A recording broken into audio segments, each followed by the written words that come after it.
how to add a screen time widget on your home screen, and this is for Oppo phones. Let's start.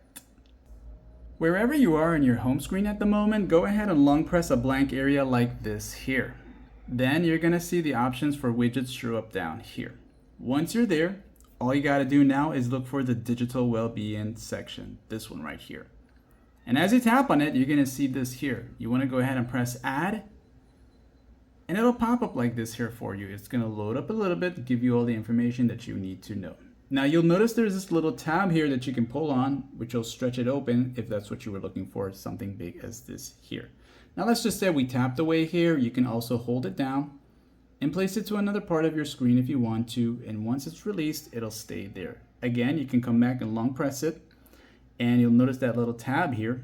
You can adjust the size of it or make it extra big if that's what you wanted to do. And that's basically it for this guide here. Like and sub.